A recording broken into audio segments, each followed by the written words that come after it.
अड़े छा आहे इहो हिते कंहिंखे वायरस जो डपु ॾा कोन्हे या?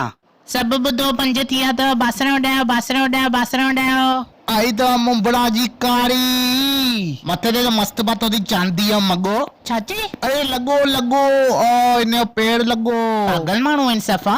भाभी आराम सां लो, मथे ते मगे में पाणी पियो हूंदो न किरी पवंदो, सॼो फर्श आलो थी वेंदो असांजो। केरु खाईंदो रबड़ी केरु खाईंदो रबड़ी, आई अथव बॉयकट वारनि वारी कबड़ी। अरे भाभी ये पंख अच्छे काव खां भाड़े ते वरिता अथव की न पंहिंजा अथव? पंहिंजा आहिनि कमीना। अरे वाह, अच्छो काव कारे काव खे प्रपोज तो करे। अरे भाऊ ए भाभी पंहिंजे मथे ते मंदिर छो थी खणी घुमे?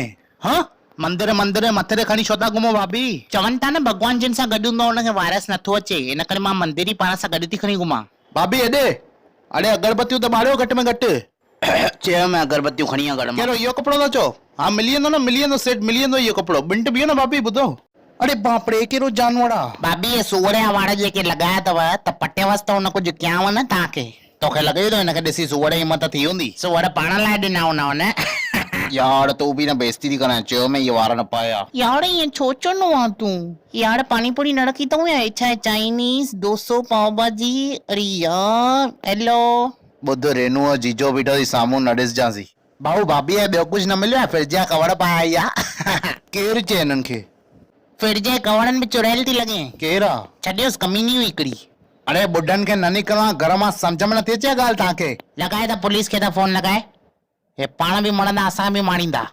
अरे मुंहिंजे फोर्थ जो ड्राइंग सर आयो थी। सर कहिड़ो हाल आहे? हिनखे पाण खे ड्राइंग न ईंदी, सभिनी खे चवंदो ईअं ठाहियो ईअं ठाहियो।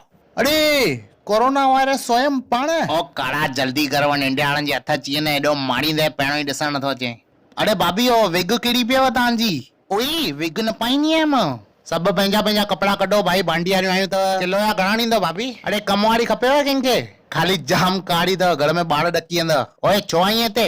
एॾो केरु आहे जंहिं मुड़ी मूंखे न ॾिठो? जाम आहिनि जाम, सभु ई आहिनि। ओए काड़ो मोड़ घुसी आयो अथव अंदर, पकड़ियोसि यार कोई। अरे लेकिन मथे ते गुल छो लॻल अथसि? छा आहे तव्हांखे? अरे चमत्कार, ये तो जानवर आई न। जल्दी फोटो कढो यार, बाथरूम वञणो आहे मूंखे, जल्दी फोटो कढो प्लीज। सभु चङी तरह ॾिसी ॿुधाइजो, मूंखे लॻा थी न मां बारबी डॉल। हाँ हाँ डॉल त लॻो था, पर बारबी न, एनाबेले। ऐं हे आया अथव नाला सोपाड़ा चोड़। हे टपोड़नि खे कंहिं घुरायो आहे हिते? रणवीर सिंह जा दोस्त थी भाई टई। चाहे भाई छा करणो तव्हांजो? अपना टाइम आएगा, अपना टाइम आएगा, अपना टाइम आएगा। बस बस बस जीअं शिकिल त हूं आवाज़। हेलो कसक आहे? हे छा आहे भाई? हे छा घुरायो अथव वरी? हिननि खे नोटनि सां गॾु बंदि थियणु खपंदो। हे छा टी जाल अथसि वरी? हिते असां हिक नथी थिए, टी शादी कई अथई। ओ मिर्च तुंहिंजे पीउ जी शादी न आहे ते फोटो थो कढाए। वञ पप्पा ॻोल्ही त दुकान ते चंपल खणी दुकान ते वञ। अरे वाह, मिक्सर जो ग्लास मथे ते।